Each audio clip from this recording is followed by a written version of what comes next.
Hello and welcome to the Comic Conspiracy, episode 646 for the week of November 3rd, 2025. My name is Ryan Higgins. Who else is here this week? Brock Sager. Kevin. Lane. And Dead Air. And that's it. Hey, Toby's on his way. I'm saving the story. The longest and ever. Oh right, my God, Toby? Jesus Christ. No. Saving the big story for when Toby gets here. Oh. Yeah. Hey, guys, we got some comic book news to talk about. All sorts of news to talk about for comic books and comic-related crap from the last couple of weeks. Kevin. Haven't died yet? No. They keep saying they're going to, but Kevin, I know you've been waiting. You've been waiting these many, many years. Finally, Sebastian O is getting a follow-up book. I thought you forgot that we talked about the Rick Veitch story already. You were going to bring that up again.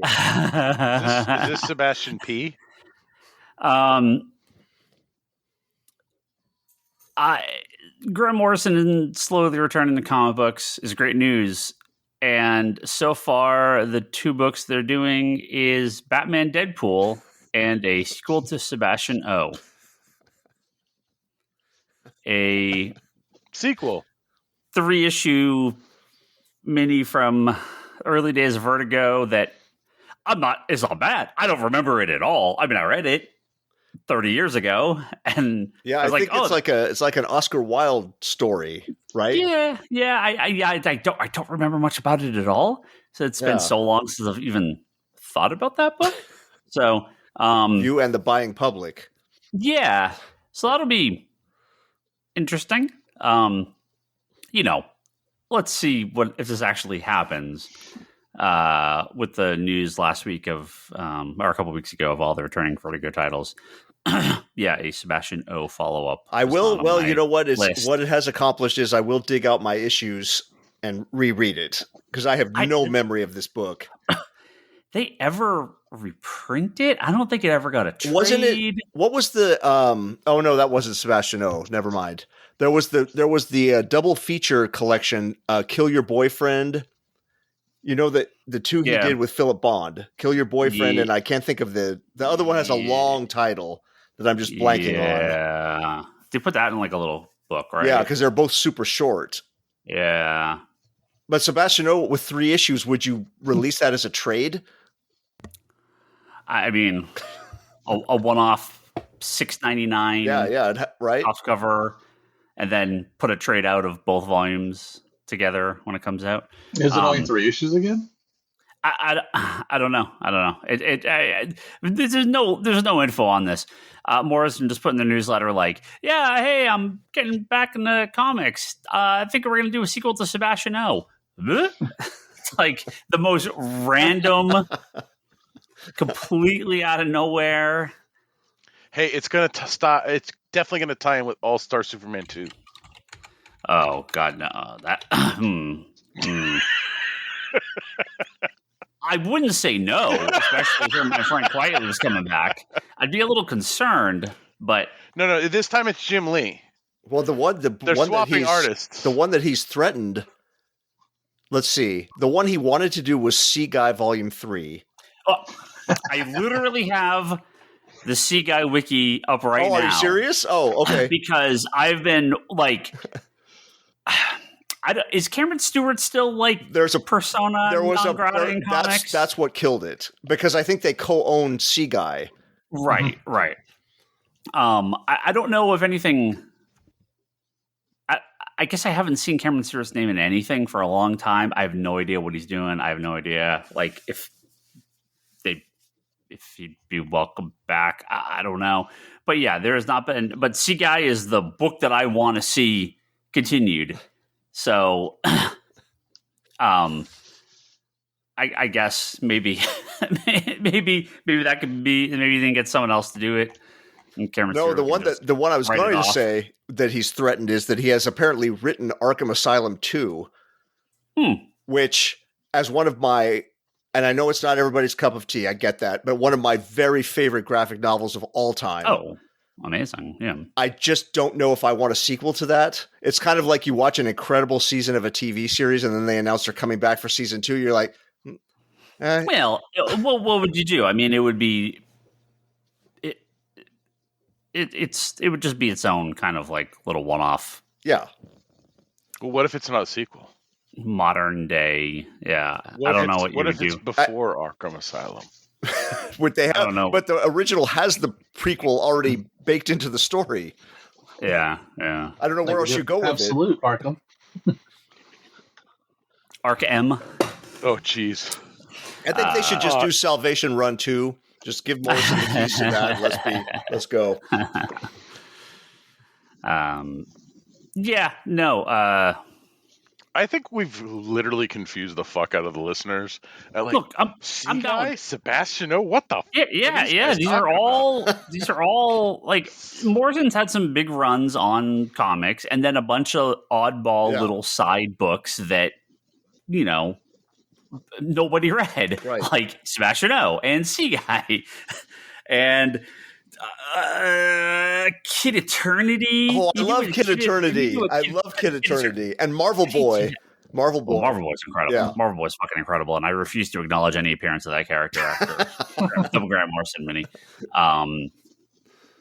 Well, the issue is, Brock, that the comics that Morrison is interested in returning to are none of them are the big titles that everybody would be excited about them returning to. Well, hey, except the Deadpool Batman thing, right? Batman Deadpool thing.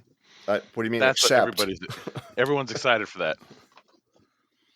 They're totally going to bring the logo. Yeah. It was Duncan for Greedo, and everyone says his last name. Yeah, they did the Kid Eternity mini. Yeah, I was like, I can't remember who did the art on it. Yeah, that's good shit. Just sure, whatever. I'll take more Grant Morrison. That's all, whatever. Just Kid Eternity sure is an odd Sebastian O. I mean, Sebastian O. Or Sebastian O sure is an odd choice. Kid Eternity would be an odd choice too. Right. Sebastian O is an odd choice, but that's all right.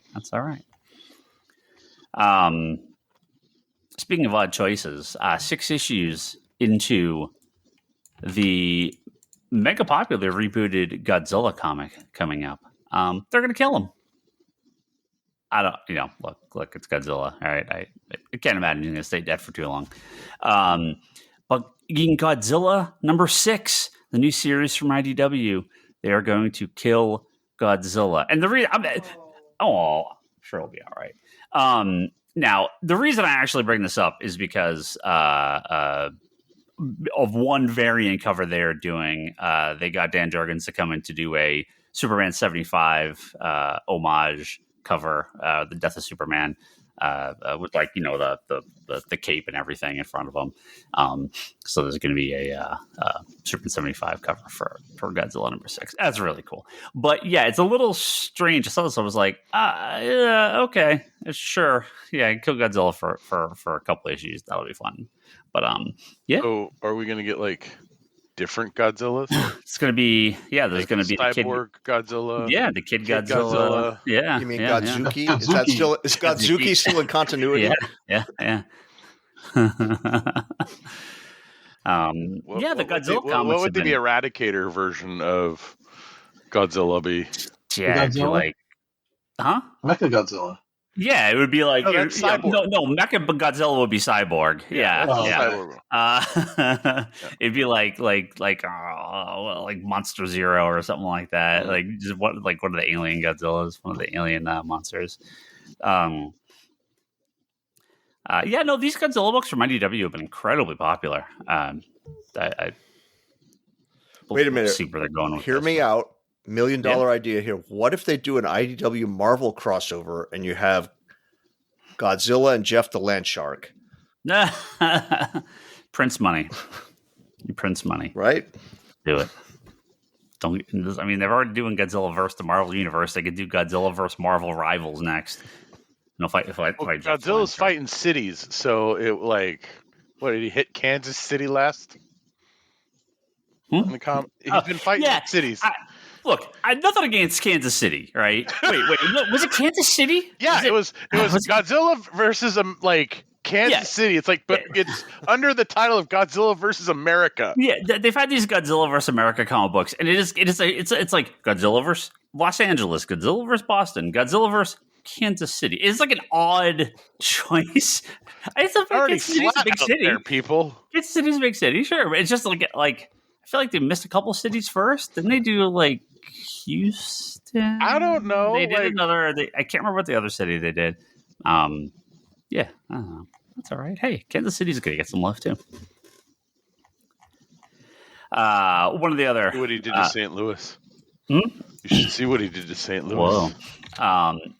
Another thing that got announced, and I'm just going to keep bringing this up whenever this happens because Marvel needs to just realize they have a very popular character and stop trying to do stuff with him that's not what the character is. We're getting a normal, new, ongoing Frank Castle Punisher series back. Again, he's not part of some devil cult. He's not an angel. He's not Frankenstein. It's a normal ass Punisher comic. Again, they keep trying. Every couple of years, someone at Marvel's like, fuck, we can't have this character be in the comics anymore. We have to do something with the Punisher. We have to get rid of him. We have to kill him and make it so it's some other thing, because we can't have a guy that just goes around and fucking kills people as a character and then nobody buys whatever the new stupid ideas they have. And then they're like, you know what? We just got to go back and have the real character. I don't care if a bunch of asshole cops in the real world are going to wear Punisher logos. Claim that character back for yourself and make Frank Castle Punisher. We do care. Sue the fuck out of those guys. Yeah, sure. Yeah, do it. Yeah, do whatever you want. A normal ass Punisher comic is returning. Finally. It's just embarrassing how many times they've done this. Benjamin Percy is going to write it, which is perfectly great because he's a great writer for that type of stuff. They brought back like that. They had like a new Punisher Red Band. They have that Marvel Knights Punisher. So there's been a couple little projects with Punisher being normal again. But yeah, they tried to like change his logo. They made like some devil thing. They've done all this dumb stuff with the Punisher through the years. Normal ass Punisher comic. Just stop trying to run away from this character. You know what's going to happen. It's stupid. You know what's going to happen. What's happening? Like 6 issues in, he's going to become the new Spirit of Vengeance or something. Sure. They're going to make him. They're going to make him the new Cosmic Ghost Rider, right? Cosmic Ghost Riding Punisher. It's just so annoying. It's just so embarrassing how many times they've done stupid crap to the Punisher. Every time the Punisher comes up in conversation with a customer, I always say the same thing. I'm not even a big Punisher fan, but I own more Punisher comics than a lot of other series because Garth Ennis had like a decade-long run on the book, and it was fucking amazing start to finish. So, like, just having normal come out yet? Just no. They might. That might be the first volume of like the modern. Okay. Yeah, they've reprinted like Welcome Back, Frank a few times. First 12. No. But yeah, I've wanted to get into those, but I'm waiting for them to collect them in like an epic. Yeah, they had epic size versions of the Mac stuff, and then kind of size versions of the Marvel Knights stuff, but not under the official epic line. Mm. But yes, finally, Punisher is coming back. Is this new one the one with the Dan Panosian art? That's the Red Band one. Oh, that's the okay. Okay. That's the Marvel Knights one. Because it's Jimmy Palmiotti's writing that one. Yeah. But are those running simultaneously? Yeah. There's two different ones. Like there's a Red Band one, and then there's the one by Jimmy Palmiotti with Dan Pershon. Yeah. Because I read the first issue of that, and I'm like, It was okay. Well, it's part of that Marvel Knights line, and I don't really Marvel Knights thing. Oh no. I tried. I haven't paid attention to it at all. I don't know if it's in continuity. I don't know if it's part of the mainline books or if it's its own little side thing. I don't really know anything about that book. But yeah, no, good to see some Punisher back. And look, obviously, this is going to be a little made-for-TV movie on Disney Plus. So, Punisher is going to be, supposed to be in Spider-Man, right? Is that official? I think that's happening, right? He's going to be in the Spider-Man movie. Yeah. They've talked about the filming and stuff. So it's and I don't think there's anything weird with him. It's pretty normal Punisher in those. So not too surprising. They're gonna try to do some more stuff with the Punisher. But yeah, Marvel, whoever there keeps trying to say we gotta get rid of this character, just stop. Yeah, Punisher. He's a good character. He fits the thing. You have a Punisher. You have Avengers. Like, come on. Yeah, we have two, one auction and one soon to be auction. Kevin, Lane, you guys watching? You guys got pay attention to this one. The cover for Batman 423, the Todd McFarlane cover of Batman from 1988, sold October 17th. Where was it? $781,000, an auction record for a Todd McFarlane cover. It's so funny too, because this book was never anything. It's nothing of a comic, right? It's just that Todd McFarlane cover, and even then, it's like it was another $4 issue of Batman forever.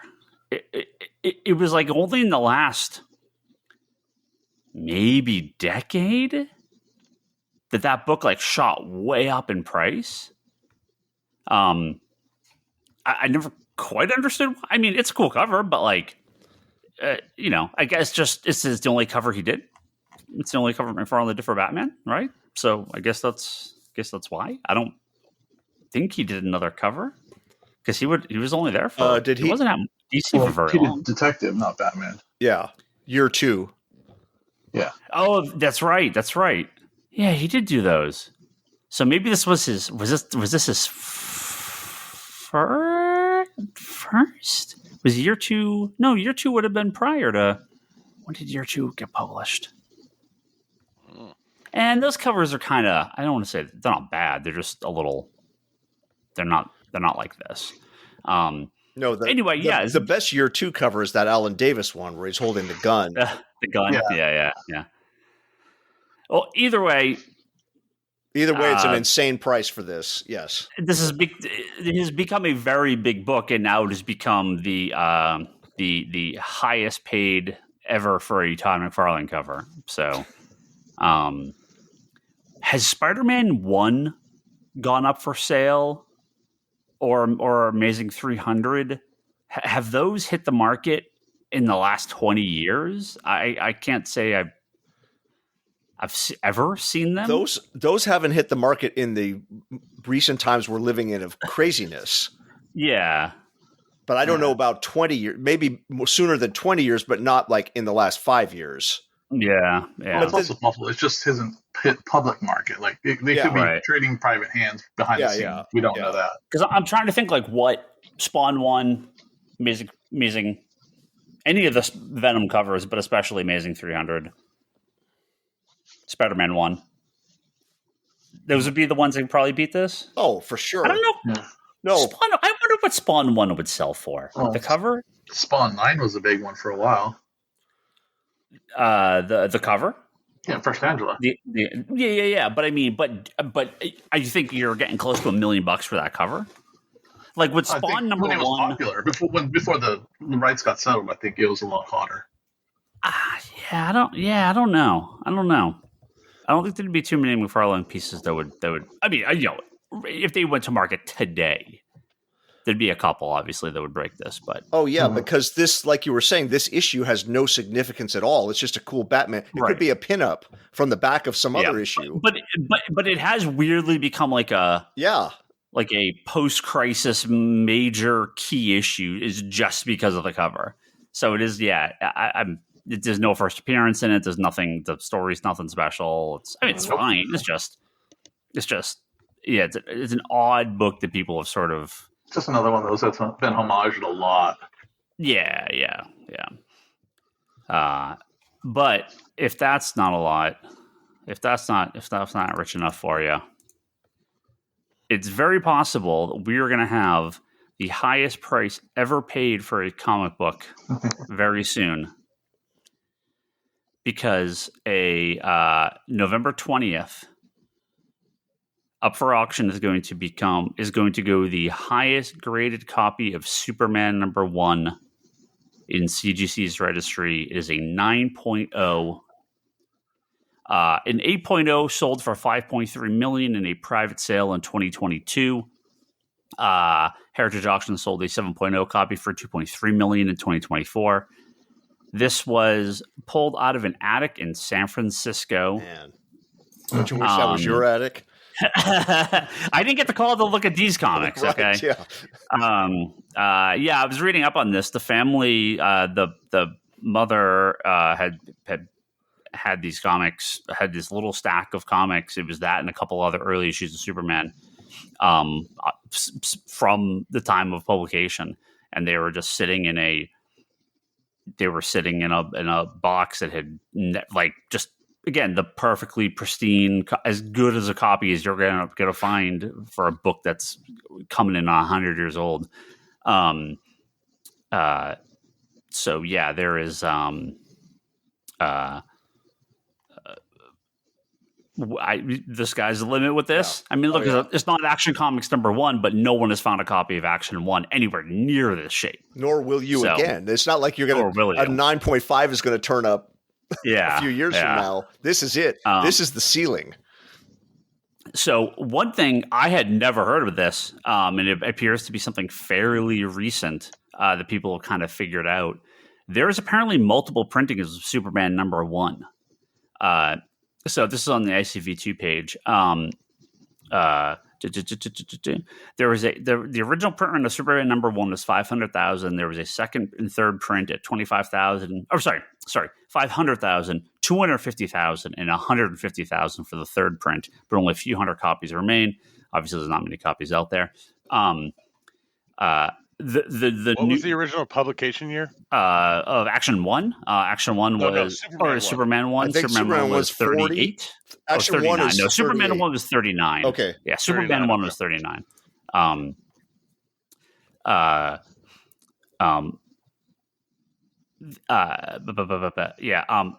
This is apparently a fairly new thing that people didn't know existed because there's so few copies of Superman 1 out there, so people didn't really have the ability to compare versions and know that there was a second print. There's an ad on the inside back cover for Action Comics 14.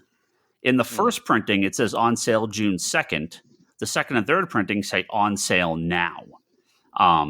This is a quote from the article. It says, they didn't really come to light until a few years ago. This is one of the representatives from CGC, or from Heritage. I mean, the market has not really spoken yet as if there's value difference between the first and second printing. It's still a little too early to tell.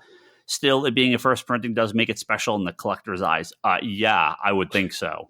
I wonder if the couple hundred people with graded copies of Superman #1 are now cracking their copies open to figure out if they have a first print, second print, or third print. I don't know what the difference is between second and third print, but this is news to me. I'd never heard that there was multiple printings of Superman #1. These things were not really, they just sort of happened. Like there wasn't, there wasn't the sort of tracking that we have now for this type of stuff. So I'm sure there's plenty of older books that have, were reprinted multiple times and just people didn't really, nobody really paid attention. Or they just went to the newsstands. It's just sort of lost. Yeah, I'm sure there's some record of it being reprinted, but it's just lost the time that people don't know. People don't know if any of the stuff's out there. So an 8.5 copy of Action Comics #1 sold for $6 million in 2024. So that is the current record price for a comic. Will a Superman #1 at a 9.0 beat it? I think it has a pretty good shot. So save your pennies. By the way, you can go on the Heritage site or you can go on ICV2. They have the high-res photos from CGC if you want to look at them. It's worth looking beautiful. At. If anybody's interested in this topic at all, it's worth clicking over there and looking at. Beautiful copies. Just, I get comics that don't look like this out of the box from Penguin today. There's one little part of the cover on the front cover. It has some kind of shadow, kind of dust, where it'll sort of imprint into the book. There's a bit of there's kind of a sharp corner on the top left side. in the article, they're saying that they think it was from a sort of where the book was laid flat. There was like a section of it that was like uncovered, like kind of like a book was like laying on top of it. So there was like a little piece that was kind of had been open to the elements more so than the rest of the book. If you ever like the story of Mile High comic, it was Mile High, right? Where when they found like that original like big stack of like Golden Age comics where they're just sort of like all like pressed on top of each other, right? None of this is like modern restoration techniques. This is all just like literally just time and pressure have caused these books to just stay flat and not weather and not age. Unlike everything else, it was just sort of left open and left out, and no massive preservation were done on these. So, incredible that the copies like this are just still floating out there. Right. So. To put a pin in the McFarlane topic, I looked up because I wanted to see the most recent. It was the Spider-Man cover with the Hulk on it, number 328. Was his most recent. He's punching him in the stomach. Yes, yeah, and that sold for $675K. Sweet God, I mean, it's a cool cover, but like, but that was not yesterday. So if that cover came back on the market, who knows? But that's the McFarlane most recent comp. Huh. Man, I don't even think of that cover if I'm thinking of like, McFarlane covers that people would, go for. That's all for that much? Well, because I just found this old article, and it's on The Beat, and it's talking about, when was this? Wow, this article's dated 2012. Holy crap. Heidi mentions that the Spider-Man #1 cover in the same auction sold for $358K. Half the price of that Hulk one? Yes. What? That would completely flip today. Right. That Spider-Man #1 cover is way more famous. Yes, and at this time, according to this, the world record, so this is, who knows if this is even still true anymore, the world record is a 1.6 million sale for a Tintin in America cover, is the all-time cover record. Yeah. Didn't like a Frazetta piece? Oh, a comic book cover. No, just this cover. That wasn't done only for the comic. Yeah. So I'd be curious if those two McFarlane covers came out on market today, the Hulk and the #1, what those prices would be. One would have to be more. Maybe $1 million. I don't know. I feel like that's kind of crazy, but I guess it's a very popular cover. It's a very popular comic. I'm kind of baffled that the in 2012 that Hulk cover sold for $600K plus. That's a lot. Wow. That person really liked Hulk. Yeah. Maybe it's that. But it's the old thing, Brock. It's all you need is two guys who want it, or I shouldn't even say guys, two people who want it, and that's all it takes to light the fuse. Well, it's two people with money that want it, because there's plenty of people that want it. Right? Yes. Okay. You just have to have enough money to get it. Man, can't wait for that Darkhawk #1 original cover to come on the market. Darkhawk. Hell yeah. I mean, any cover, especially from Marvel or a #1 or a key appearance or something, even a character like that would go for some serious cash these days. I'm not $600,000, but no. What about a New Warriors #1 cover? I probably would sell for. I don't. No. It's not what would it sell for. What would you pay? Yeah, where would Ryan top out on the bidding? Yeah, I couldn't afford it. I would think that would get how much? You don't think that would get like $50,000 or $80,000 or something like that? I'm sure. Yeah. Just put it on the store card. Sure. Credit card. Yeah. Yeah, I think any of those. Again, we're not talking a lot of this stuff is coming up on getting close to 40 years old, and the first appearances are major. Especially for Marvel stuff. Yeah, any number one cover or big first appearance cover is going to go for. Well, I think what's interesting is some real money. We're in the era though of like digital originality, and so like, when is it going to become like, oh, the file? Oh, they already. Do you own their? Well, right. No, that's like NFTs and shit like that. But they already did that, right? So I bought a quote unquote original page for Mr. Miracle.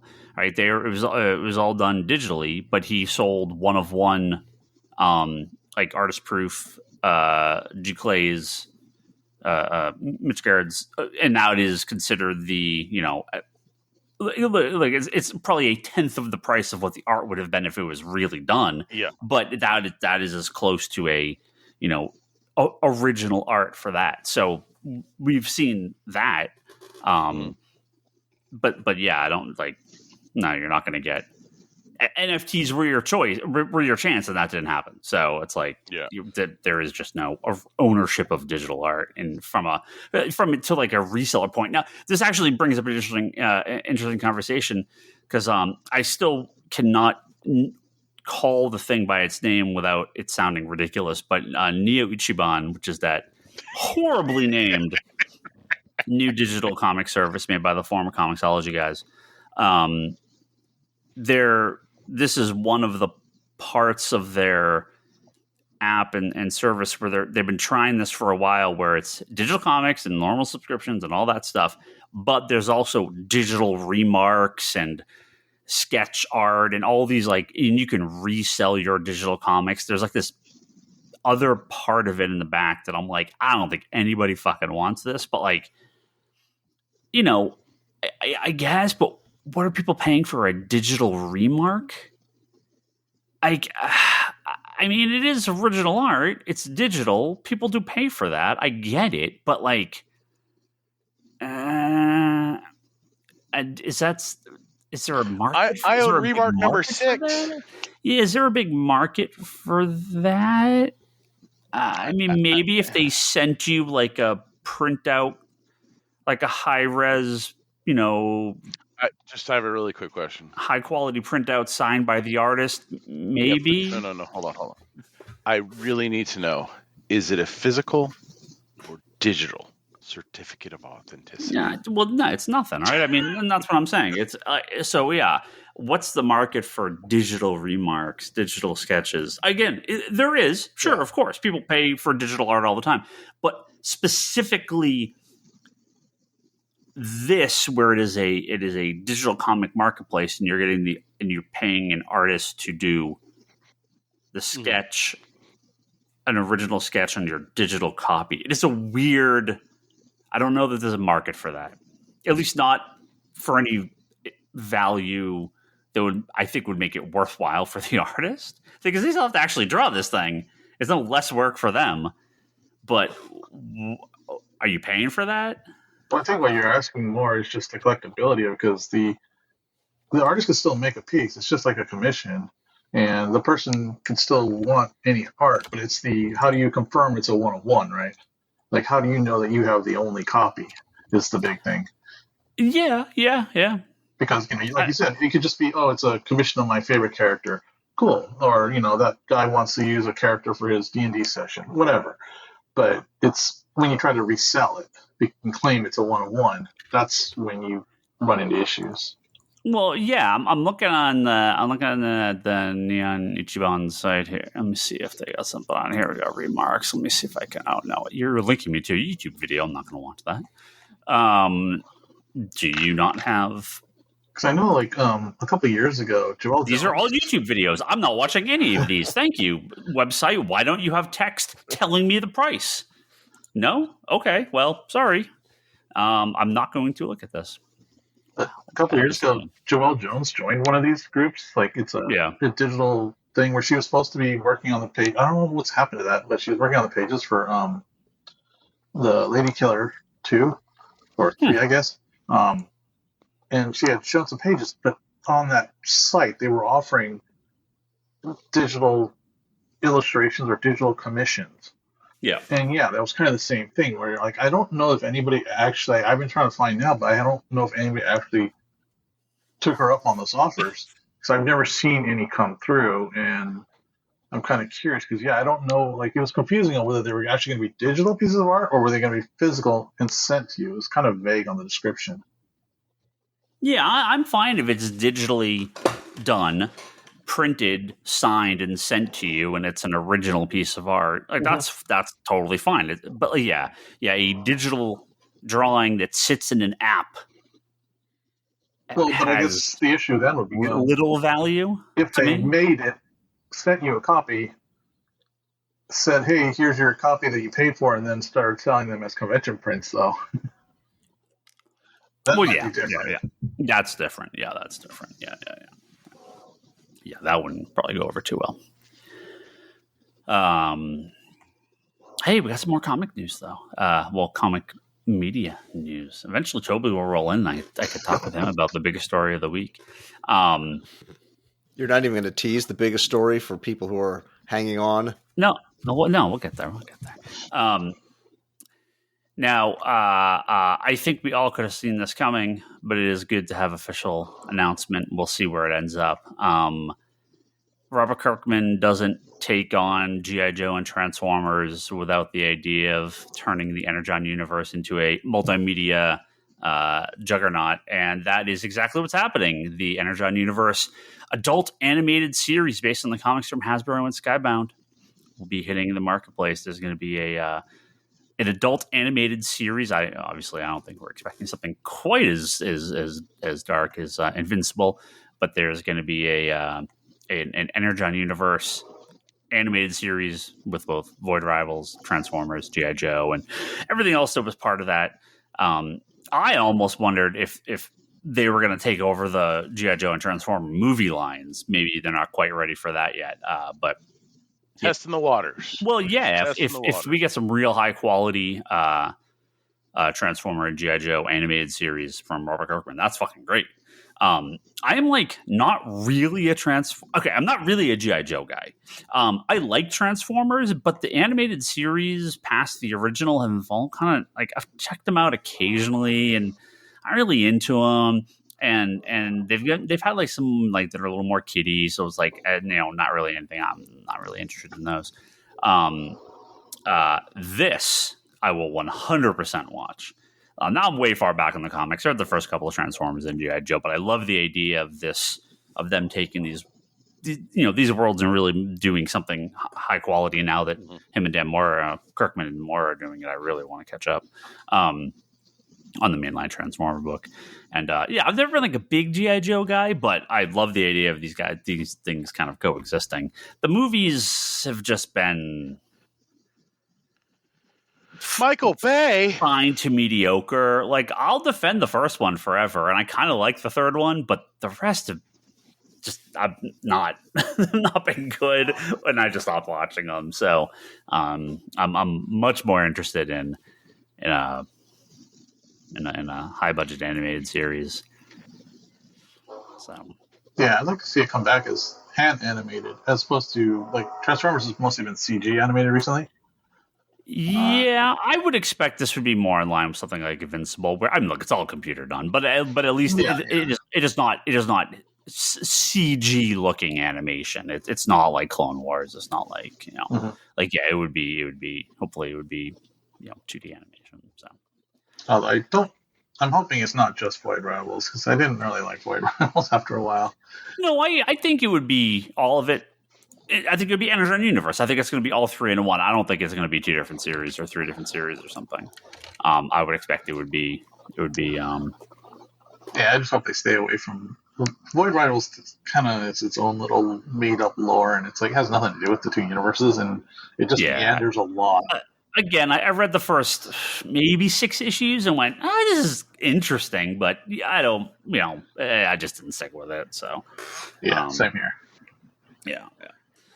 But I think we all saw this was going to happen. I think we all assumed this was sort of the end game here.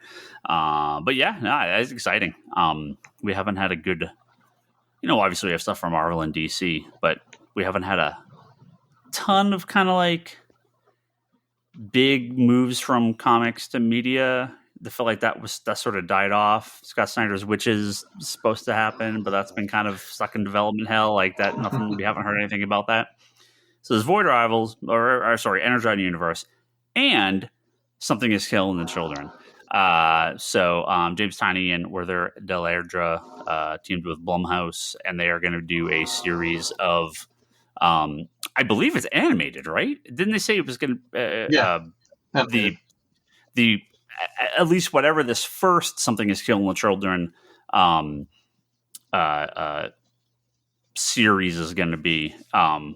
There was a live action series in development at some point, but this is going to be, there is a live action feature film and an adult animated television series.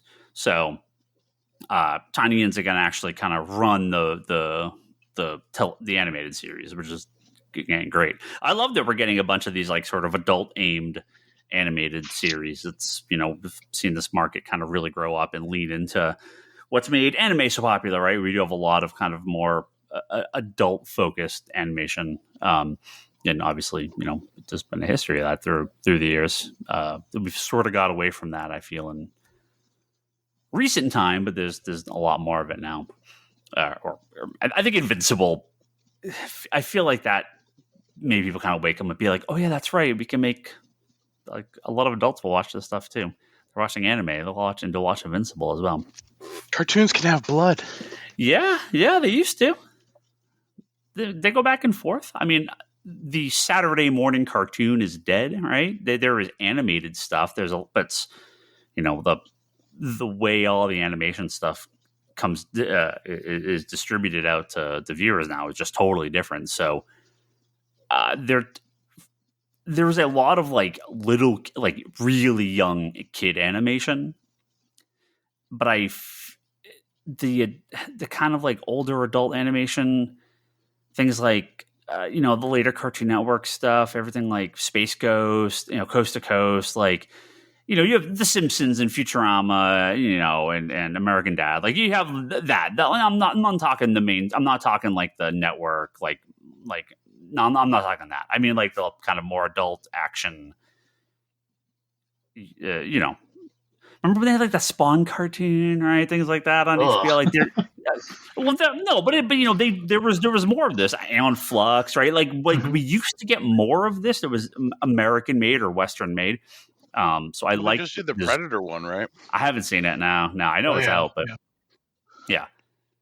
So look, there's always been animation they did it for attached adults, to the Matrix. But but there seems to be more coming now, which I really like. Yeah. Do you mean, Brock? Do you mean that new Predator movie? No, there's a Predator animated show thing, like short. Or movie. I was talking. That's the one I mean. The animated movie. Yeah, it's awesome. You should watch it. Oh, okay. Yeah. If you have Hulu, it's really. I don't have Hulu. Oh. I haven't seen any of the new. I haven't seen Prey. I haven't seen. Oh, Prey is fucking I got awesome. Start watching some of these. Like I did the Predator rewatch because the new movie's coming out. Man, that curse still sticks. The evens suck and the odds are great. So if you include Prey, the odd one counts. But if it's a different, because it's a different name, I don't know. But Prey was really, really, really good. So I'm really looking forward to Badlands because it's the same director. And the same director helped with animated. Yeah, but if you don't count the animated, doesn't that make this the even number one? Well, the animated would have been the even number one. So this one would be an odd one. Excuses. So it should be good. I don't know, but Ryan, you have to watch Prey. Yeah, it's on the list. Predator was one of those things where I just never really kind of stuck with it. Aliens I kept watching, but I saw Predator 1 and 2, and I never saw anything else. You can just watch Predators. You don't need to watch the Predator. Yeah. You get to them all in one day.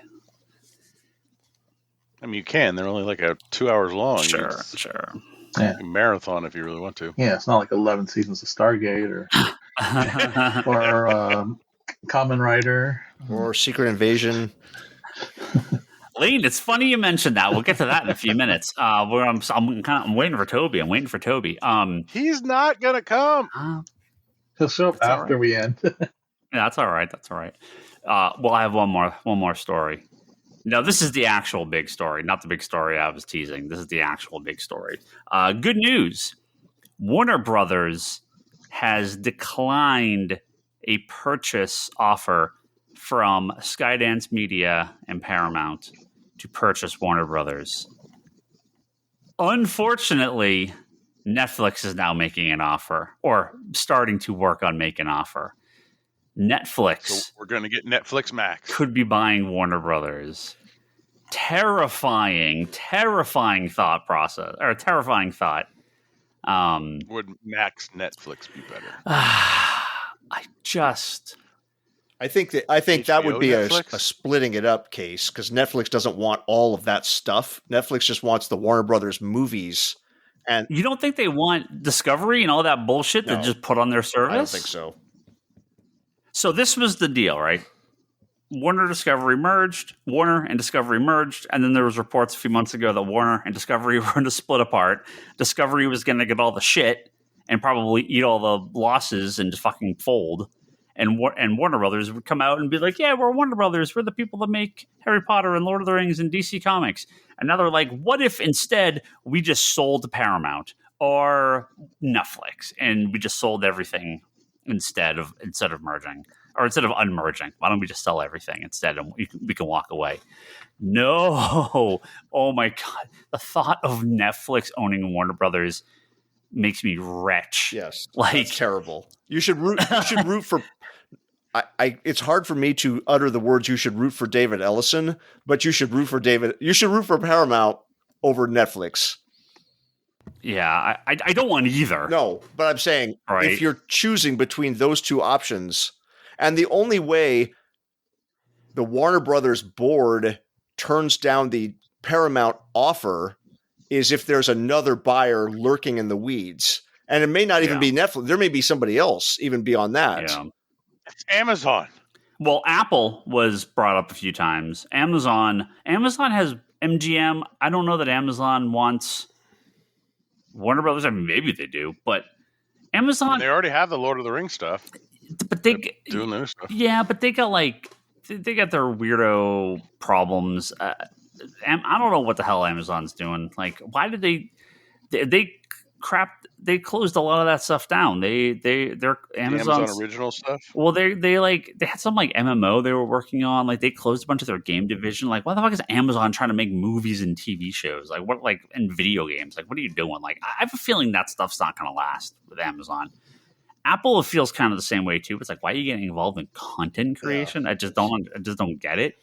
I mean, at least Netflix and Paramount, and this is what I said about Discovery at the time, at least it is a media company.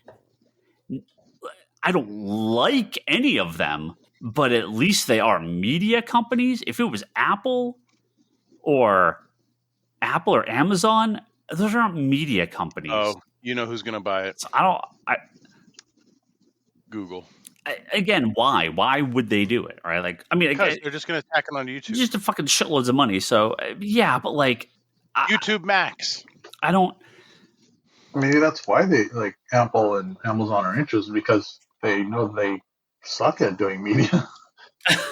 But I mean, they've already spent billions on trying and failing. Why not just spend billions on something that's already been tried and proven? They bought MGM and have done fucking shit. I know, right? I mean, maybe this is another way to redeem themselves. I don't know. Like how, like Kevin, how terrified are you about the James Bond stuff?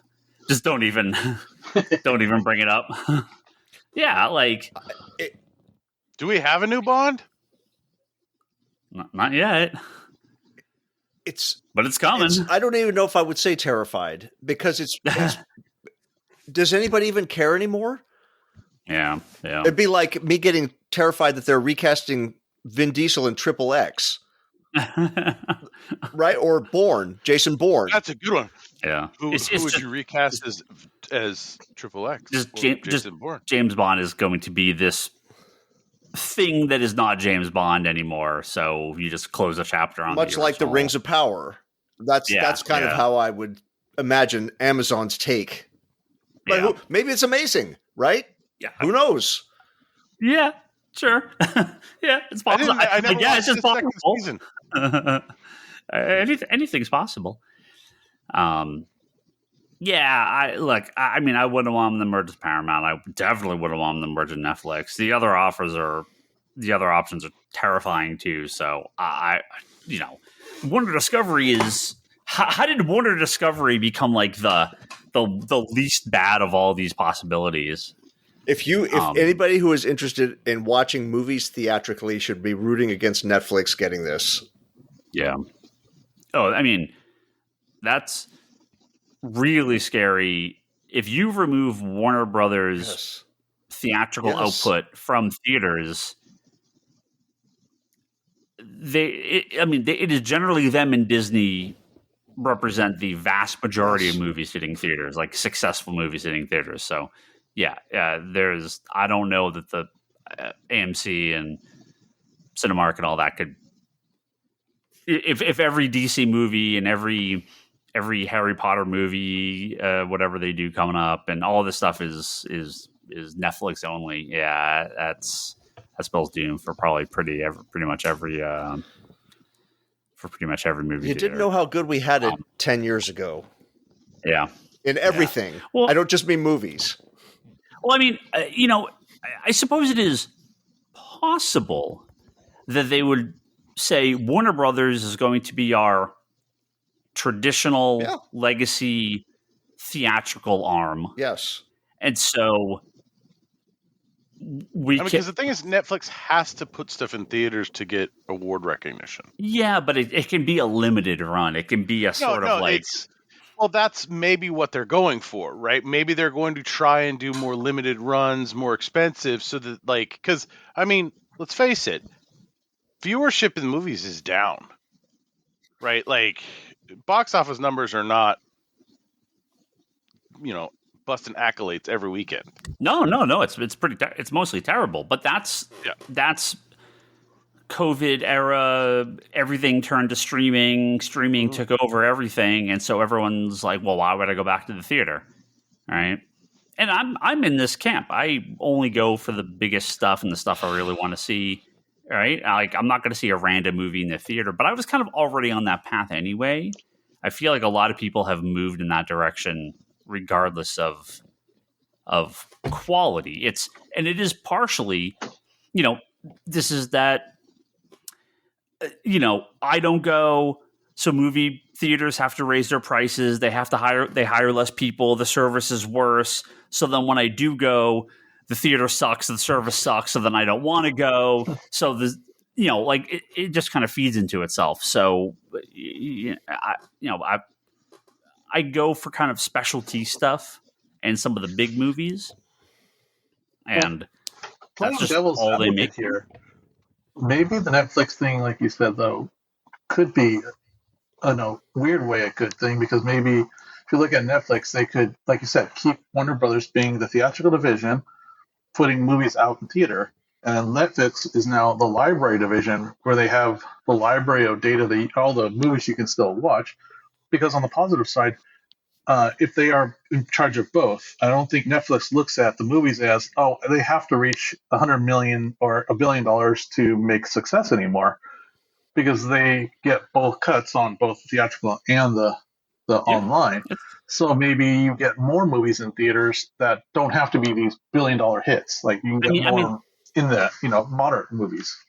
Like Netflix can stick to this, but how much did they lose by not having K-pop Demon Hunters be a theatrical release first? Like hundreds of millions and potentially imagine $1 billion. Netflix show could start as a movie first, though, before it goes to Netflix. Right. They lost the potential for a movie like that. The box office, it's tough. Not every movie's gonna hit. But yeah, if they get both, they could be like yeah, we were going to release the stuff theatrically and then streaming. We get money on both ends. Exactly. But worst case scenario, bombs of the theater, they could just be like, okay, it's going to be on Netflix next week, and take it out of theaters.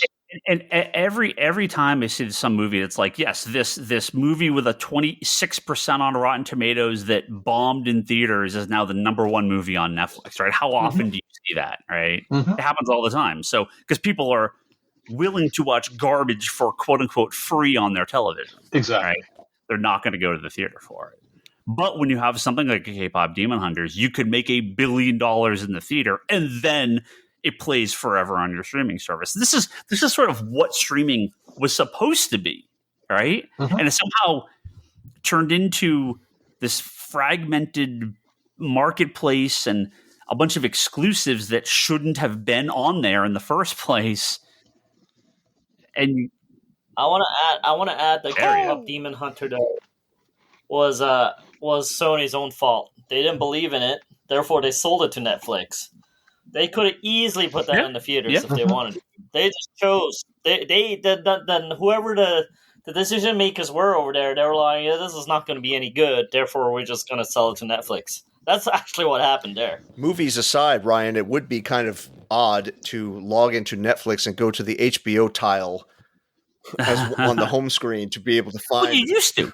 Right, I mean, this is when Netflix was the only streaming service. And so everyone was putting their stuff on Netflix. And then every company said, fuck that, why don't we just do it ourselves? And they're like, we're back to the distribution wars of the 90s in comics, right? Where Marvel's like, why are we paying a distributor? We'll do it ourselves. Oh, it's really fucking hard. Oh, shit, we don't have the infrastructure for it. Like, God help me, but it would be better if HBO Max didn't exist and Disney Plus didn't exist and Netflix was the streaming service. Everything went to there because, like, they obviously have the market, they have the knowledge, they have the control of the entire industry. So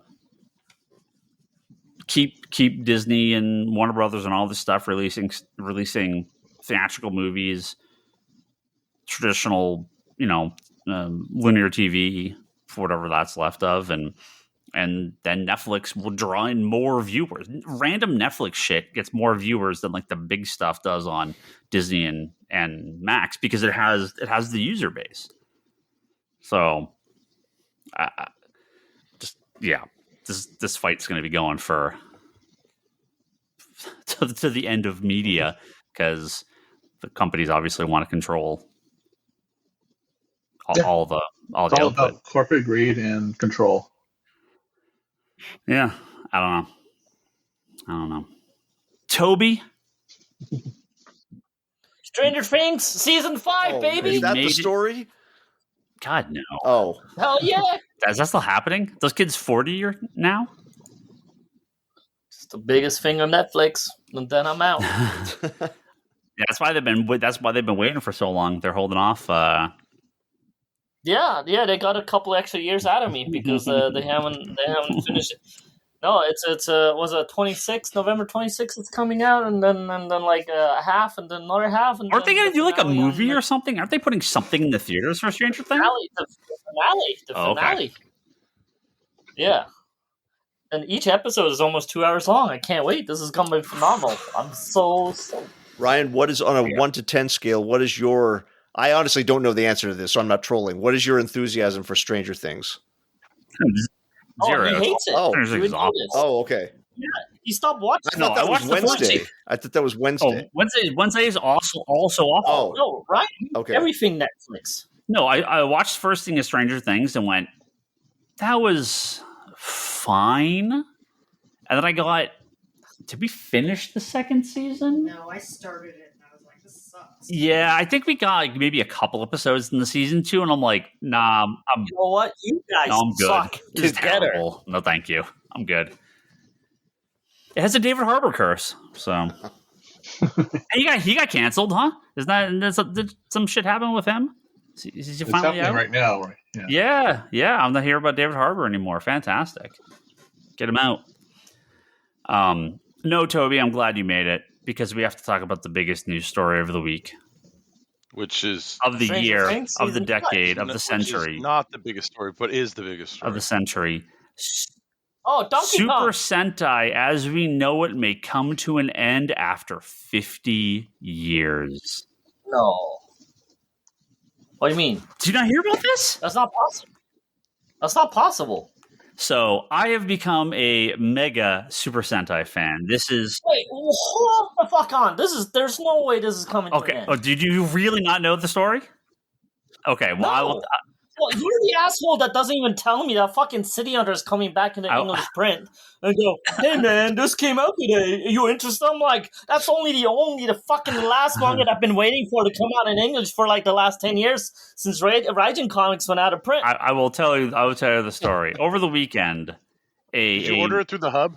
Fuck no, I didn't even know about it. Well, if you went to Ryan ordered it for someone else and go, hey, this well, is Toby, here. if you went to customer.comichub.com and check the last call FOC list, orders due Sunday. Of course, we take orders till Monday, but if you check orders till, check the FOC list every week, you would have seen City Hunter was on there. You can click the little button, little plus button with the circle around it. That's an ongoing subscription. Ryan is you can add an ongoing on subscription from number one, and every month when the new volume is listed, you'll receive an email to your Comic Hub email address. What emails? I never get an email from you. You should check your email. No. So evil. There was a report that came out over the weekend in Japanese media that the Super Sentai television series, which we in the West know as Power Rangers, is coming to an end in Japan. Now, I've done a lot of research. I've talked to a lot of people. The finest minds on Reddit and the Anime News Network. Okay, like everyone's doing some research on this now. Toei, I've been becoming a mega Super Sentai fan over the last couple of years. I'm the You haven't even made it. no. I'm still so early in the series. It's the equivalent of Japanese superheroes, right? This is.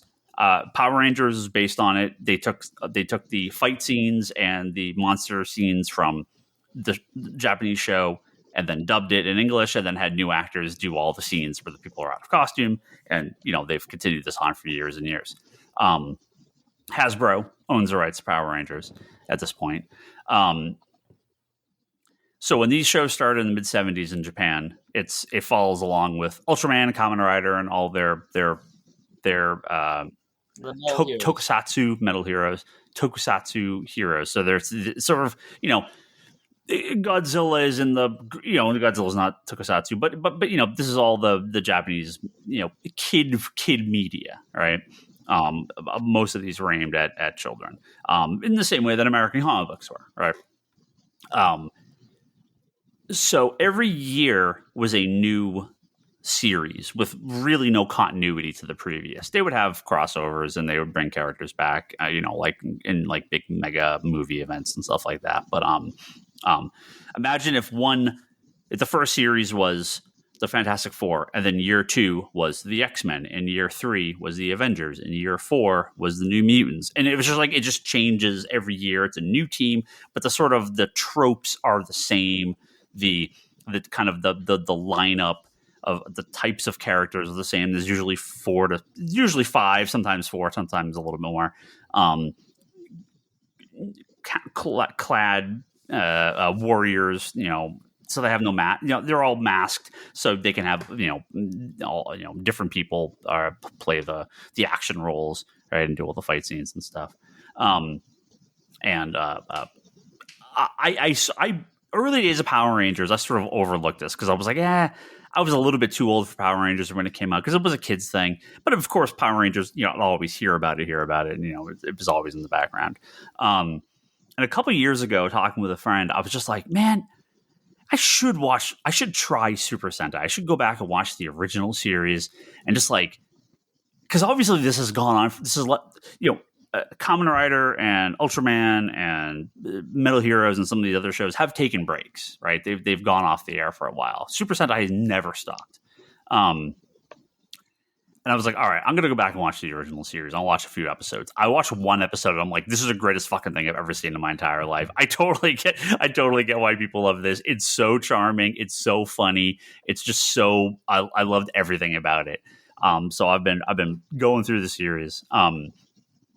So of course, right when I get into it, this news that the series of 50 years is getting canceled. So what it seems like is a possibility here, is that Super Sentai cannot be shown outside of Asia because of Hasbro and Power Rangers. Basically, the licensing. It's different show. It's been adapted to different things in different areas, but the brand is kind of region locked to Asia because of the licensing deals with Hasbro and other companies. So fuck Hasbro? That does not exist with things like Godzilla and Ultraman and Kamen Rider, right? So case in point, there was from Go Rangers, the first series, there was a Red Ranger figure. They were doing a new run on these kind of like high end figures for Kamen Rider, Ultraman, and Super Sentai, and the other two were coming to America. The Super Sentai one only available on Amazon Japan and Amazon importers because it was not something that could be sold in America or sold outside of the Asian regions. So there is That's not true. What's that? They brought Winspector to freaking Germany. So every series is kind of a separate thing, but there's a lot of some of them have been put out here. Some of the series have been put out here from like Shout Factory, I think it is, right?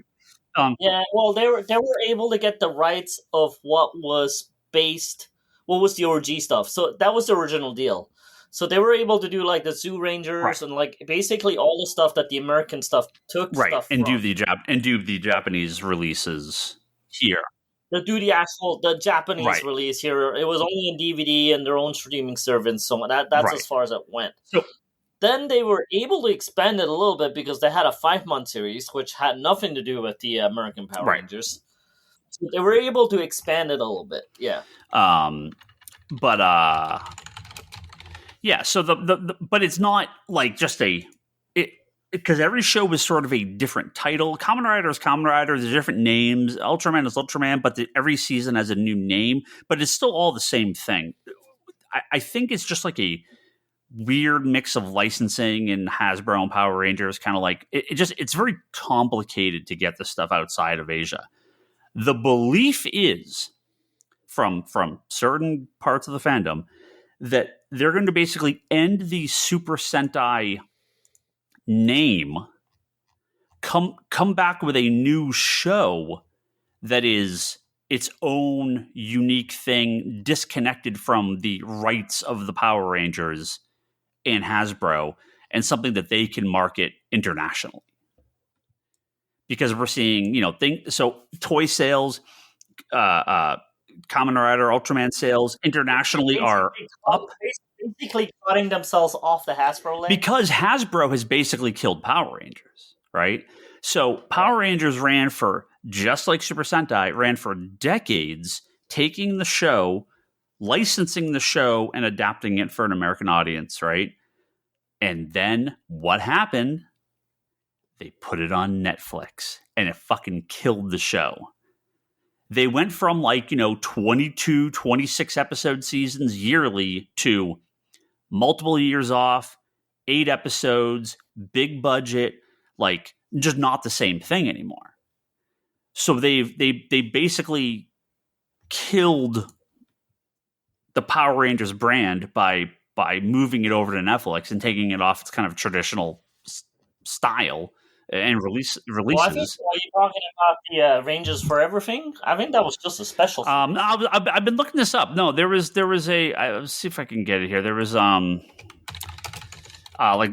the stuff was adapted into. There was it basically hit Power Rangers where we go here? Power Rangers Cosmic Fury was the last one that it was originally on 2019, 2020 in Japan, and then that came to I had it on here. That came to Netflix as like a 10 episode thing in 2023. Like they just it was like year to year prior, right? Where they were like a lot closer. You have a lot of licensing stuff to just it just didn't. They didn't keep the series running the way it had been running before. Anyway, so if they rebrand it as something new, and if Hasbro still wants to get their action footage that they've been using for all this time, they basically have to renegotiate, and the Japanese people are going to be like, "Fuck off, we're just going to do our own thing." Yeah. There's a Korean version of Power Rangers that has kept up pretty close to the original Japanese version. The American version, they haven't licensed the last 6 series, right? So they were 1-to-1 for years. There was breaks, obviously, right? There were times where it wasn't exactly the same, but for the most part, since 92 to 90.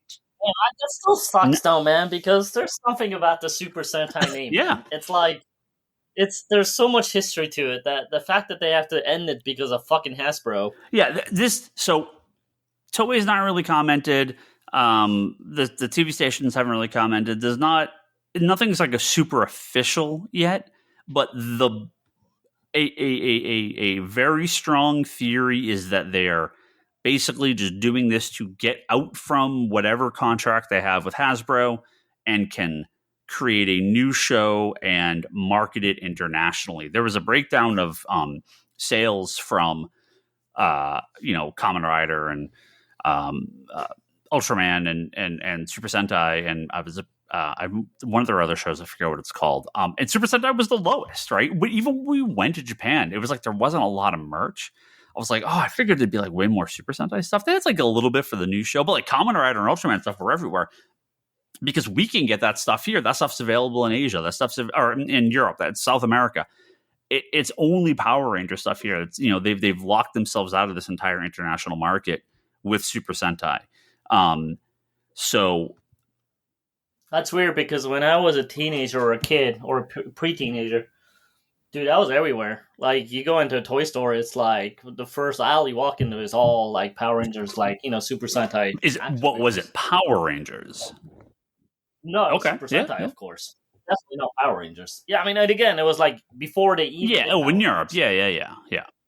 No, not even in Europe. No, we never got them in Europe. The French got it, but we only got Winspector in German. The French got the Power Rangers because of that TF1 channel. But in Japan, when I was there as a kid, you go in, it'd be like those toys were the main toys. That was the biggest piles was those toys, like more than Ultraman, more than Kamen Rider, more than everything. Yeah, I mean, it is a staggering amount. We're talking 50 seasons of television of roughly 50 episodes. It's a weekly show. It's like they run basically the whole year with multiple specials, multiple movies. I never really understood how it worked in timelines because they did have crossovers.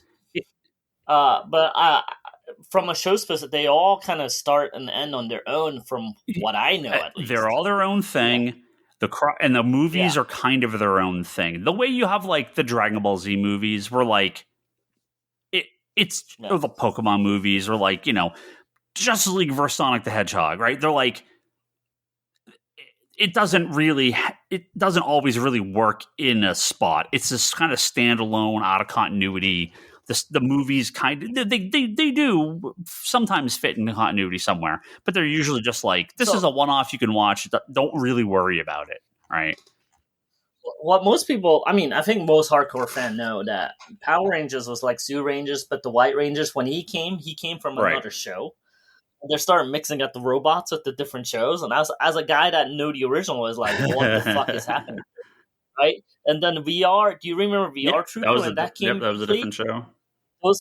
Those are the metal heroes, right? But they also took different metal heroes and put them together. I'm like, that's not a show that existed together. They just put them together. It's kind of funny. Yeah, Kamen Rider and Ultraman have had a pretty strong kind of reboots over the last decade. They did those. There's the Netflix cartoon. Yeah, and they've done those new movies. And again, when you have and they are here as their original names, right? When they adapt Super Sentai over here, it comes in as Power Rangers. When they do it again, they haven't done anything in years at this point. It's like pre-COVID, the last show, and they killed it, right? So they just killed the entire series. So that's That's too bad. So this could be a really good thing, but it is. I saw that. I'm like, Super Sentai's ending. No, I feel like I just cracked into this, and I'm like, my new favorite thing is ending. I only have 48 seasons to catch up on. Oh darn. But if they do really start over, like we're gonna start with like a new series, and it'll be a here. I mean, look, production costs are up, sales are down. Toy sales and stuff, but this might be their chance to be like, no, we're going to have this brand new show marketed in America to the anime crowd, to the kind of, former Power Ranger kids. Couldn't they just bring it over as Super Sentai? I guess they didn't.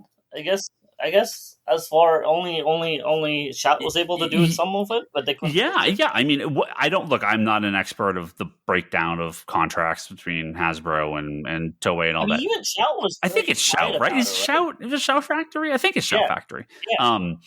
No. Like there's clearly a very limited what they're allowed to do outside of Asia, outside of Japan, and maybe I don't know, maybe China gets it. I don't know. But yeah, like it just, they can't bring it here for whatever reason. There's no, they'll have Ultraman and Kamen Rider on like random, like streaming services on like, free channels on, those 24-hour channels on like Amazon or like Pluto or something like that. There's not fucking one for Kamen Rider or for Super Sentai, right? There's one for Power Rangers. So yeah, it's clearly limited, and I think that is just. And if Hasbro isn't licensing it, well, that's killed an entire revenue source for them. So that is likely what's happening, but we will find out. The new Kamen Rider. I was reading. I saw 100 articles on this, but I grabbed the one from Gizmodo. Kamen Rider has a U.S. simulcast of the latest series, Zets, for the first time in the series history this year. So we are getting it is streaming. I think it's on Amazon. I think it's on Prime.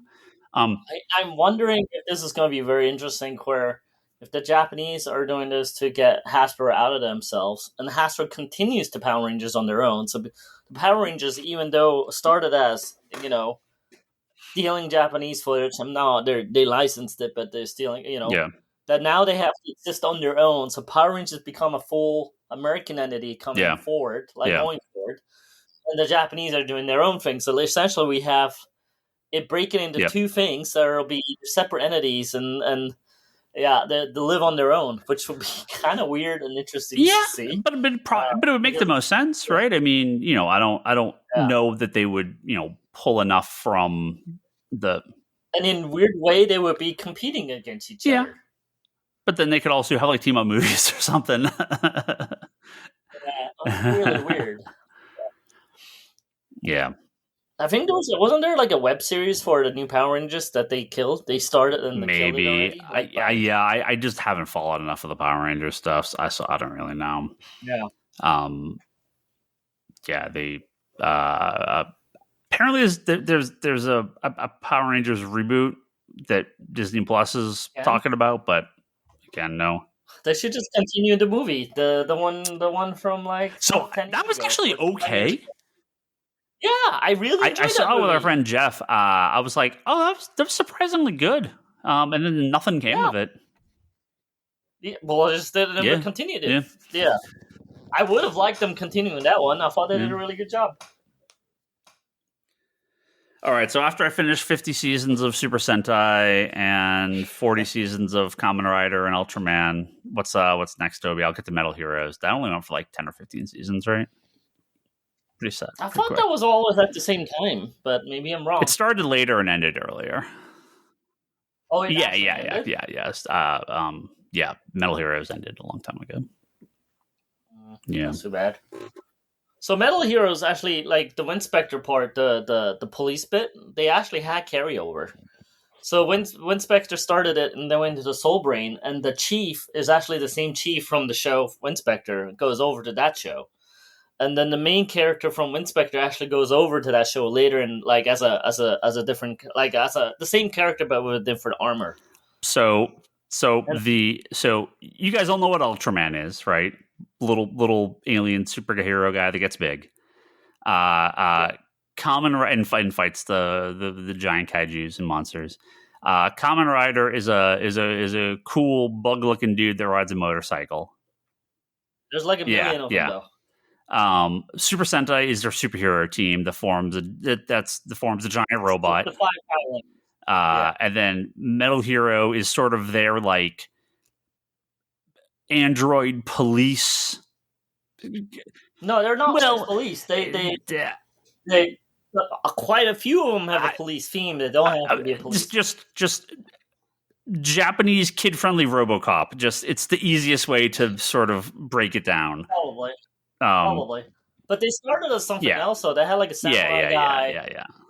And then they had the space sheriff. Then they went to Winspector. Then they went. Every season's a little different, but yeah, they had just for something. Yeah. A lot of them had a police theme, but they're not necessarily all police. Sure. Yeah. I love this stuff so much, though. It's so sad if it really does end, but maybe. You watch it with actual subtitles, or you just watch it with? Oh no! These are either all fan subbed or have all been subtitled officially. Yeah. I'll tell you up front, man. I loved 5-Man as a kid growing up, and then I watched fan subs and actually knew or got to understand what they're actually talking about. Fuck, man. I don't know, man. I put the genie back in the box. I don't need to know what their storyline is. Remember, this is a kid show from the 70s, okay? Yeah, well, they all scientists. Not once when I watched the show did I think of them as scientists ever, like in the one I was watching. And then whatever other storylines were in my head were like 10 times better than fucking bullshit they were saying. I was like, okay, I'm going to go back to just not understanding a single word I'm watching and making up my own stories. Toby, I once mentioned on this podcast years ago that I had seen District 13. No, District 13. That I had seen a movie as a kid called Inframan that I thought was the most awesome thing in the world, and I have a reproduction of the poster hanging up, but I have currently hanging up. I don't mean as a kid. I have it right now, but I've been so afraid to go back and watch it because I just know it's like an Ultraman knockoff. I just know it's going to be terrible, but in my memory, it's incredible, and I'm really torn. Oh, dude, this was a Shaw Brothers movie inspired by Kamen Rider. Yeah. Oh, fuck, dude. Oh, my God. I need to watch this. Oh, hell yeah. Ooh, the story takes place from the year in the far off future of 2015. Yeah. Dude. Oh, my God. Right? On the poster, it has two taglines. The ultimate in science fiction and the man beyond bionics are the two taglines. Oh, dude, I am 100. I'm literally to the torrent site. We go. Let's see, Inframan. Here we go. 1080p rip. Got it. Inframan. Here we go. 6.5 gigs download. Huh? I don't know what you're talking about. What? Well, I will just put in the commentary as Ryan is saying all this that I believe the only quote unquote real release of this was a DVD like 25 years ago, maybe 20 years ago. So for those going, why don't you watch it legally? I just there's a movie poster I'm looking at that has a giant Superman logo on it. The Super Inframan is what it's called. Yeah. I saw that movie when I was probably 8 years old at a revival theater, and I thought it was the greatest thing I'd ever seen other than Star Wars. I don't know, man. I don't know. Some of these things, dude. Yep, I know. That's what I mean. Just the poster is still awesome, but here is Roger Ebert's review of Inframan. When he actually reviewed it. From March 7th, 1976, from the Chicago Sun-Times. 2.5 stars out of 4. When they stop making movies like Inframan, a little light will go out of the world. Oh.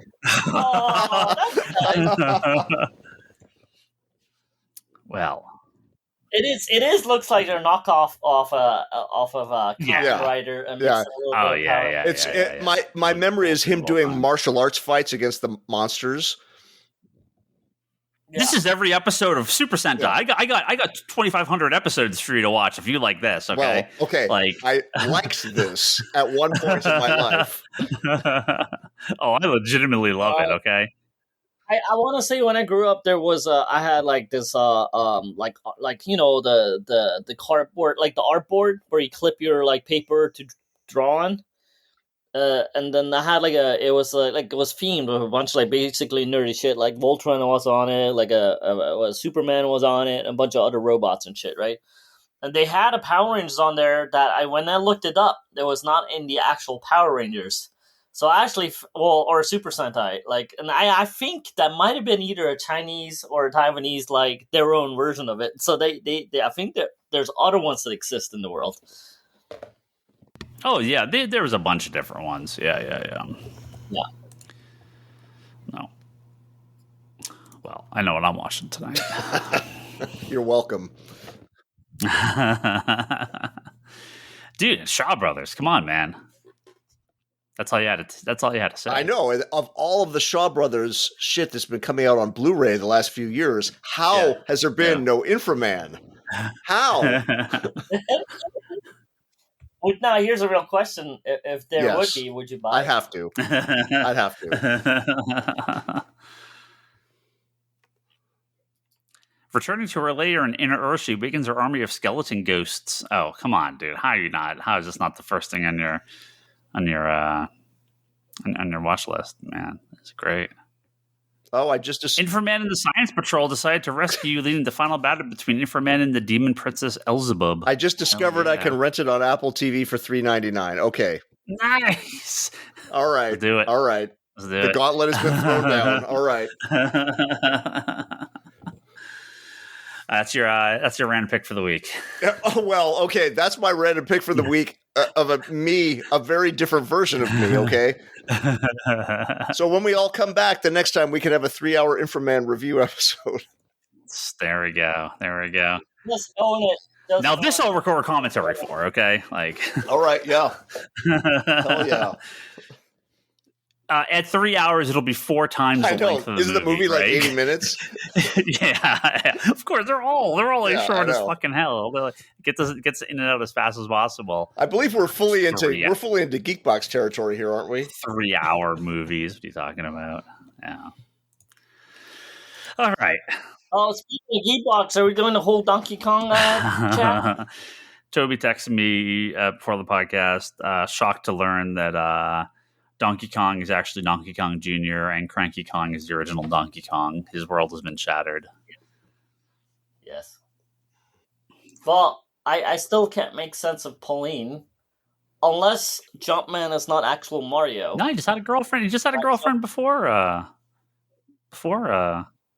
No, but in Donkey Kong Bonanza, Pauline is a girl, like a little. Yeah. She does. Yeah, and she's the mayor of New Donk City in Mario.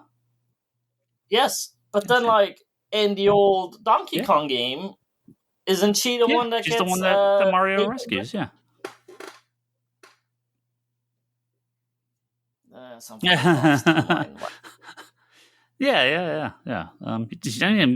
doesn't go to the Mushroom Kingdom until later. He's in New Donk City first, apparently. Yeah. Well, but there's Donkey Kong Jr.'s in Super Mario Kart, right? But later on, you got Diddy Kong in Super Mario Kart. Two distinctly different people. Come on, think of like Earth 1, Earth 2. It's not that hard. Oh, I was just gonna say, Ryan, how do you tie this back into comics? How do you tie this back into comics? And you did it. Mario does not. The Mario brothers do not have different nerves, man. So I have to make sense of this somehow. It's like when Robin grew up and became Nightwing, and there was a new Robin. It's Donkey Kong Jr. becomes Donkey Kong. Yeah, but then that plays as Mario like a immortal. Yeah. I don't know. Maybe he ages less when he's in the Mushroom Kingdom. I don't know. And all the gorillas like age super fast. I mean, you don't know. I need to make sense of this shit. I need to draw. Get the. It's like the Zelda timeline. You did the Donkey Kong Mario timeline. No, you blew my mind when I did. I didn't know that Zelda was all its own thing. Like, I tried to place all the Zelda games, like, to me, they were supposed to be in order. Have you looked up the Zelda timeline? They've tried to sort of make it a thing. I think most people will just choose to ignore it, but there is like a multiverse split in Zelda depending on the events. Depending on how the game ends, it splits into different directions. It's very confusing. Yeah, just don't bother. Yeah. Just don't worry about it. Where in that world does the Zelda cartoon? That's another parallel universe, and same with the new movie coming up. On that note, I think Brock and Lane just like left a half an hour ago. I've been here. Super Sentai is awesome. Checked out, but I'm here. Oh, it's the best way. Sentai is awesome. Hey, thanks to it is an end of an era, though. If that really is finishing up, even under a new name, even if it's all the same shit, I don't know, man. Unless they call it like Super Sentai. Yeah, Super Sentai, Super Duper Sentai. Yeah. Yeah. For the next 50 years, like, yeah. Well, I'd be like actually kind of bummed that if that's going to yeah. We'll see. We'll hopefully we get official word at some point. I'll report back on whenever. I have to say that you're right, though. Now that I'm thinking about it, when I went back to Japan, there was a lot less Super Sentai toys. And when I was there as a kid, it was like you couldn't walk away. I mean, you could buy a Super Sentai action figure at the kiosk at the train station. That's how popular it was. You could literally buy it anywhere. And you're right. When I went back, I don't think that was the case anymore. Very, very little. Yeah. So, I think... But yeah, like Godzilla and Kamen Rider and Ultraman everywhere. So, yeah. Interesting. Well, thanks to all our patrons. Edward at GeekyVillain.com, Joe Duff, Kelsey May, and Jimmy Rivera at the Social Forum, Forum, F-O-U-R, Forum Podcast Network, DDT Wrestling, and Grace on Earth Podcast on YouTube. Don't forget to check out all our previous episodes at comicspiracypodcast.com. Or upcoming Warner Brothers owners, Apple, at the Apple Podcast. You can find us on there as well. Patreon.com/comicconspiracy. Kick us a couple bucks over there if you'd like. Always appreciate the support. Or, of course, you can go to comicsconspiracy.biz, buy some actual comic books from us. Brock will ship them. Kevin Lane will pull them. Or Brock will pull them from the warehouse. I'll pull them from the store. Or Marshall will pull them from the store. Get them mailed to you. Pick them up at the shop. And check out conspiratobrock.com. That's Brock's website. He's not posting much these days, but you never know. Maybe he'll post something tonight. You never know what's going to happen. Charlie, our good friend Charlie, has the Wanderers in the Fourth Dimension podcast. Death of Doctor Who may be greatly exaggerated. Who's coming back to BBC? Get out of here, Disney. They'll talk all about that on the Wanderers in the Fourth Dimension podcast, all about Doctor Who. And check out Kevin's interview series Between the Panels at fanbasepress.com and to Page I Love at Comic Art Live on YouTube. And do not forget my wife, Leanne. She's sitting right behind me. Oh, hello. Playing Hades? Hades 2. Playing Hades 2. Her website is leannehill.com. You can see all her amazing artwork on there. And if you're on Blue Sky, now that the World Series is over, no one's talking about baseball anymore, so you can go back to Blue Sky. Ryan Higgins, that's me. Brock's Brock Sager, Toby's Toby XI, Kevin is at Kevin Sharp. Toby posted something on Blue Sky the other day. It was the craziest thing. Yeah, it was. It was fucking nuts. Yeah. You broke the internet, Toby. I have to get these fucking stupid secret lair Cabbage Man cards. You gotta get your magic cards now. No, Cabbage Man, not magic cards. Like, well, there are magic cards, but I need the Cabbage Man cards. Is that like Cabbage Patch Kid, but a man? No, the fucking Cabbage Man, like the one they keep fucking up his cabbages. Oh, yeah. Get those cabbages out of here, man. Fucking whatever the secret name shit is, man. Cabbage Man does whatever a cabbage can. Cabbage Head for Kids in the Hall. You can go to Geekbox if you want to hear more talk about the Zelda timeline. We're probably bringing that up every episode in the Geekbox. We're talking about Final Fantasy. I'm just started playing Final Fantasy 4. So I'm doing my slow playthrough of all the Final Fantasy games. And that is it. We're going to wrap up. I think we're still recording. Yeah, hey, look, it's over here. Still recording. That's great.